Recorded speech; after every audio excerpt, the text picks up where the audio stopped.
આ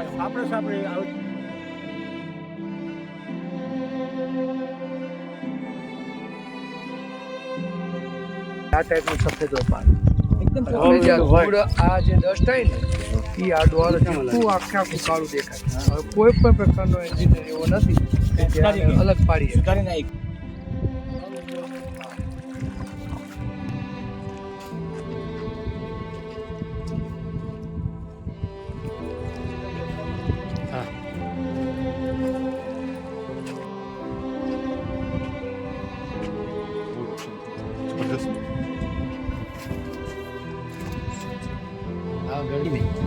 ઉનાળાની તપતપતી ગરમીની અંદર આ અગરિયા પરિવારો આવા ઝૂંપડામાં રહેતા હોય છે અને આપણે બધા જે એસીમાં રહીએ છીએ એ લોકોને આ પીડા કે વેદના કદાચ આપણે કઈ રીતે અનુભવી કે એનો અહેસાસ કેવી રીતે કરી શકીએ ખબર પડતી નથી.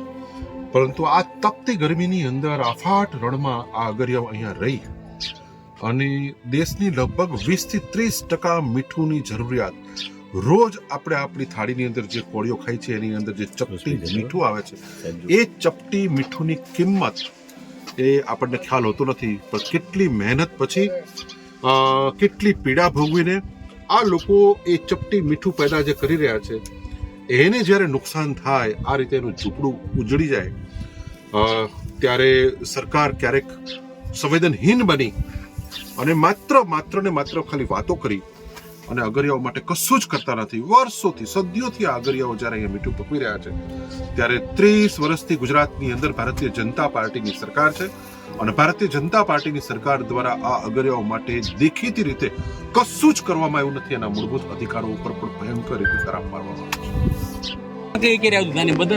છે. ગમે તે જોવા બનતા નથી. આવું પહેલા વાર જિંદગી જોયું વાવાઝોડું.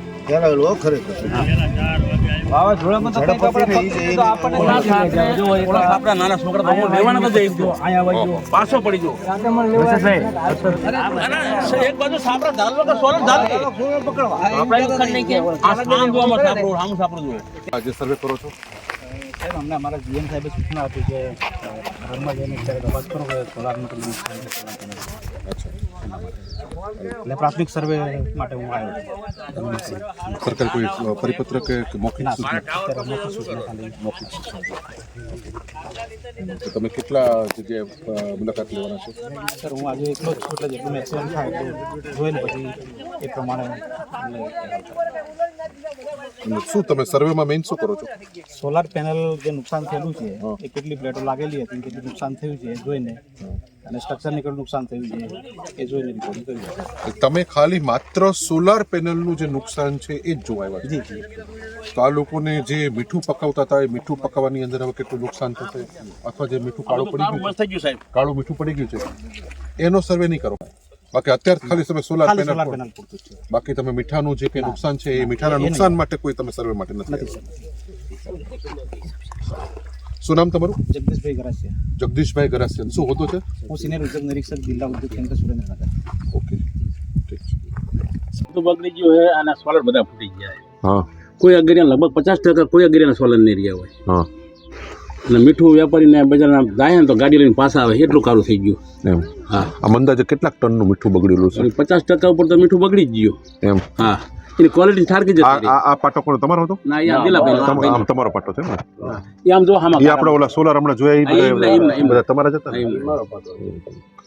હા, મારો હોલ પાટિયાનો સોલર હતો એના બદલે એ 7 પાટિયા પડ્યા, બાકીના હાથમાં જ નહીં ચાંચ ગયા અને મેઠું બધું બગડી ગયું હતું. એ ગામડી હાલે સમજ્યા, 2 ગામડી બંધ કરી નાખી. મારે 1200-1300 ટન મેઠું થાય એના બદલે આખા વિસ્તારમાં કેટલા અગરિયા કેટલા હશે કુલ?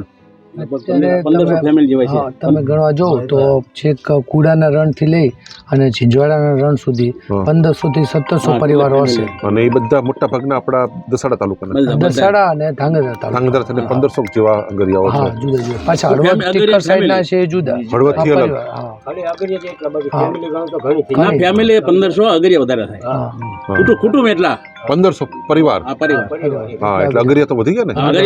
અગરિયા તો કમસે કમ 3000 3 થી 4000 જેવા અગરિયાઓ શું નુકસાન થયું પરિવારો હશે.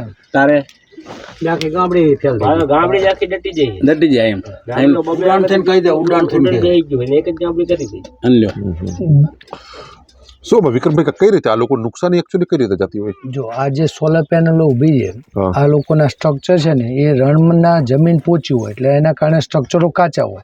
હવે જે સોલર પેનલો છે એમાં જે પ્રમાણે નુકસાન ગયું, આ એક પાટીઓ અત્યારે બજારમાં એ લોકો માર્કેટમાં લેવા જાય તો 7,000 થી 8,000 રૂપિયાનું છે. હવે આ કાકાએ જેમ કીધું કે અમારા 10 થી 12 પાટિયા ઉડી ગયા, તો તમે સમજો હવે આ અગરિયા સામાન્ય અગરિયો એને કોઈ વેપારી પાસેથી 1 કે 2 પાટાનું ધિરાણ લીધું હોય એટલે જ્યારથી નવરાત્રિ પછીના સમયથી રણમાં ઉતરે ત્યારથી એને આ પોતાના પરિવાર માટેનો, ઘર ખર્ચ માટેનો, આ નિભાવ માટેનો, પછી એમાં જે દંતારો કરવો પડે મજૂરી માટેનો, એના માટેનો અમુક ચોક્કસ રકમનો હપ્તો બાંધેલો હોય. એટલે 5-6 મહિના વેપારી પાસેથી હપ્તો લઈને આ પ્રોડક્શન કરે. નુકસાન કયું ગયું આ વર્ષે અગરિયાઓને 2 પ્રકારનું નુકસાન ગયું.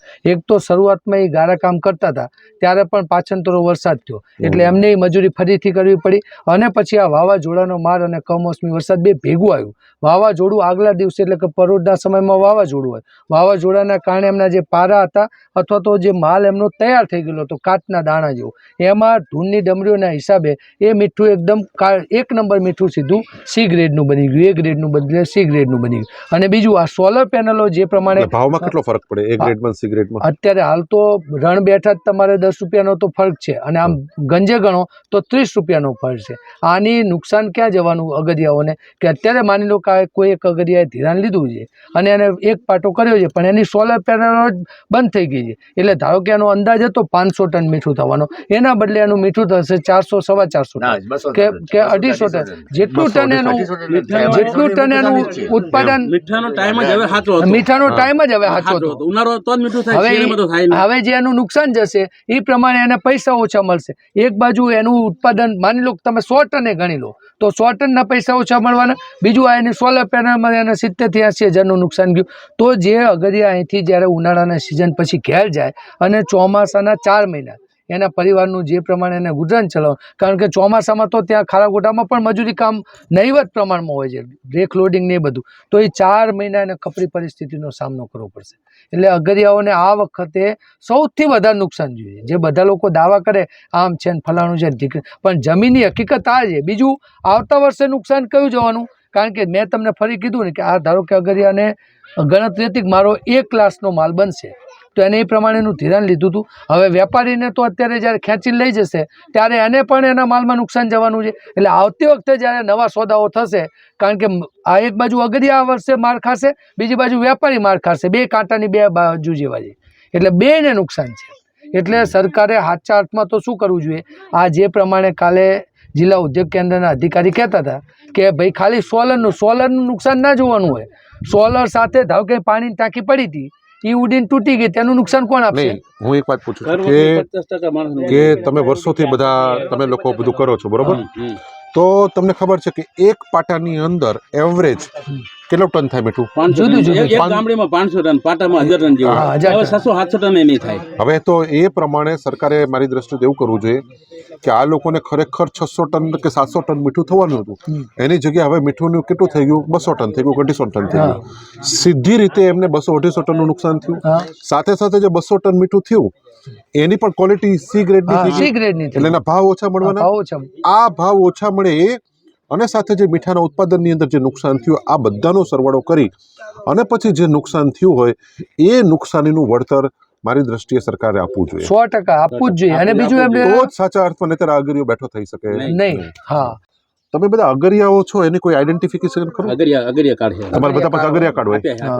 બધા અગરિયા ના આપણે એ તો વાસલ ના સર્વે લગભગ બધા કાઢી લાવો, પણ લગભગ 90% લોકો પાસે અગરિયા કાર્ડ છે. એટલે આનો અર્થ એ થાય જે અગરિયા પાસે અગરિયા કાર્ડ છે, જેમ ખેડૂતોને આપણે કઈ રીતે આપી છે 7/8 એનું નામ હોય તો એ પ્રમાણે એને SDRF ની યોજનાનો લાભ મળે છે. એવી રીતે જે અગરિયા પાસે આ અગરિયા કાર્ડ હોય એ તમામ અગરિયાઓને સરકારે એક પેકેજ આપી અને એમાંથી ઉગારવા જોઈએ. એ થઈ શકે ને. વેપારીઓ પાસે પણ અગરિયાઓનું લિસ્ટ હોય, જેટલા પાટા કર્યા હોય, પછી અગરિયાનો જે યુનિયન છે એની પાસે અગરિયાઓનું લિસ્ટ હોય, જેટલા રિયલ વાસ્તવિકતામાં પાટા કર્યા છે એ તમામ અગરિયાઓનું આખું સર્વે થઈ એનું લિસ્ટ બનવું જોઈએ. અને એમને હવે આમાં સર્વે કરશે શું? કે રાજ્ય સરકાર દ્વારા કોઈ પરિપત્ર કે GR કે ઠરાવ થયો ના નથી બિલકુલ નહીં, સર્વે થવાનો? હા કોઈ જ નહીં. પણ મને જે જાણવા મળ્યું પ્રમાણે માત્ર અગરિયાઓને છેતરવા માટે થઈને રાજકીય લોકો પોતાના એવા સરકારી અધિકારીને મોકલે કે તમે એકવાર એમને માટો મારી લો, લોકોને મળી લો, એટલે આશ્વાસન આપી દો, એટલે અગરિયાઓને એક સરકારી માણ આવ્યો છે અને અમને કંઈક અમને સર્વે થઈ ગયો ને અમને કંઈક મળશે. આ પ્રકારનું અગરિયાઓને છેતરવાનું પણ એક કૌભાંડ અથવા એક પ્રકારનું છે ને ષડયંત્ર ચાલી રહ્યું છે. મને યાદ છે કે સુધી 2017 પછી એટલે 18થી હું ધારાસભ્ય હતો, 22 સુધી તમે કોઈ ફોરેસ્ટ વિભાગની ઓફિસ જોઈ હતી? ના, કોઈ ફોરેસ્ટ અહીં આવતો તો કોઈ તમને હેરાન કરતો હતો? નહીં. અને 18થી હું જોઉં છું કે દર વર્ષે સિઝન આવે એટલે તમારે ફોરેસ્ટ વાળા આવીને ઉભા રહ્યા, નહીં ઉતરવા દે, આમ નહીં કરી, તેમ કરી. પછી કે હાલો આપણે ભાજપના ધારાસભ્ય પાસે જઈને, ભાજપના કાર્યાલય જઈને અહીંયા બે હાથ જોડીને વિનંતી કરવાની, પગે લાગવાનું, મહેનત કરવાની. પછી હારું હાલો આ વખત તમને કરાવી દઈ છીએ. એમ દર વર્ષે તમારે પગે લાગવાનું. તો તમને આ લોકોની વસ્તુ યોગ્ય લાગે છે? સદીઓથી તમે લોકો આ કામ કરો છો તો પ્રશ્ન નતો, અને જેવા લોકો ચૂંટાઈને આવે એટલે તમારા પ્રશ્નો ચાલુ થાય. હું ધારાસભ્ય હતો તો મારા ફેસબુક ઉપર વિધાનસભાની અંદર અગરિયાઓના પ્રશ્નોની રજૂઆત હજી એમને એમ છે. આ નર્મદાનું પાણી આવતું તેની રજૂઆત હજી એમને એમ છે, મારા પેજ ઉપર બધી જગ્યાએ છે જ. તમને લોકોને ક્યાંય એવું છે કે ધારાસભ્ય ખારા ગોટાનો ખ વિધાનસભામાં બોલ્યા હોય? કોઈ દિવસ અગરિયાનો અ બોલ્યા હોય એવું હે નથી? કોઈ રજૂઆત વિધાનસભામાં ક્યારે કોઈ દલીલ જ નહીં કરતો ને. તો આ વસ્તુ તમારે બધાને વિચારવી પડે ને. વાવાઝોડું અને કમોસમી વરસાદ આવ્યો તો એ કમોસમી વરસાદ અને વાવાઝોડે અફાટ રણની અંદર ભયંકર તારાજી સર્જી છે. જે મહેનત કરીને જે અગરિયાઓ જે મીઠું પકવે છે એ મીઠું હવે ઉપાડવાની સ્થિતિમાં હતા ત્યારે સમગ્ર મીઠું લગભગ ખરાબ થઈ ચૂક્યું છે. એ મીઠા ઉપર ધૂળની ડમરીઓ લાગી ગઈ છે અને એના કારણે આ મીઠું જે A કેટેગરીનું જે ગણાય છે એ હવે C, D કેટેગરીનું થઈ જતા એના ભાવ પણ મળવાના નથી. સાથે સાથે એક અગરની અંદર જે 400-500 ટન જે મીઠું થવાનું હતું એ પણ હવે 200-250 ટન મીઠું થવાનું. એટલે 200-250 ટનનું એક પાટે આ અગરિયાઓનું નુકસાન છે. સાથે સાથે એમની જે સોલાર પેનલો હતી, સોલાર પેનલો પણ એમની ઉડી ચૂકી છે અને એ રણમાં ચારે બાજુ વિખરાયેલી પડી છે. એટલે ખૂબ મોટું નુકસાન આ અગરિયાઓ અત્યારે સહન કરી રહ્યા છે. ત્યારે મારી સરકારને વિનંતી છે કે તાત્કાલિક ધોરણે કોઈ પણ નાટક કર્યા વગર, આ લોકોને છેતરપિંડી કર્યા વગર સાચો સર્વે કરવામાં આવે. હમણાં જ જે અધિકારી મને મળ્યા અહીંયા, જે આજે અમારી સાથે હું આજે આવવાનું છું, એ લોકોને ખબર પડી એટલે અધિકારી પણ એ લોકો આજે મોકલી દીધા. એ અધિકારી પાસે કોઈ લેખિત હુકમ નથી અને એને પૂછતા એણે મને સ્પષ્ટ કીધું કે અમે માત્ર સોલાર પેનલો જે તૂટેલે છે એ સોલાર પેનલો જ સર્વે કરવા આવ્યા છે. એ સર્વે પછી શું થશે એની પણ કોઈ ખાતરી નથી.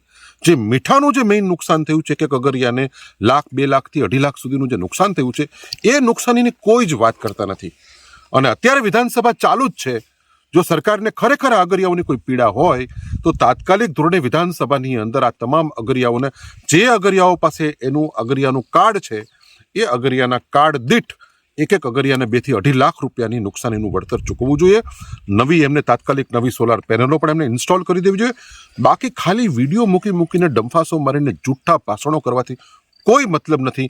આજે જે અધિકારી આવે છે એ એક અધિકારી માત્ર સામાન્ય ક્લાર્ક કક્ષાનો છે અને આ અફાટ રણની અંદર એ કેટલા આજે ફરશે, કેટલા ઝૂંપડે જશે એની પણ કોઈ કલ્પના નથી. એને કીધું કે સાહેબ હું તો એકલો આવ્યો છું, મને એકલા ના આવવાનું કીધું છે મૌખિક કે જઈ આવો. આ પેલા પૂર્વ ધારાસભ્ય નવસાદભાઈ માથાકૂટ બહુ કરે છે એટલે ભાઈ આજ આવ્યા છે અને સર્વે કરશે. એટલે માત્ર મસ્કરી સિવાય આ સરકાર કશું જ કરતી નથી.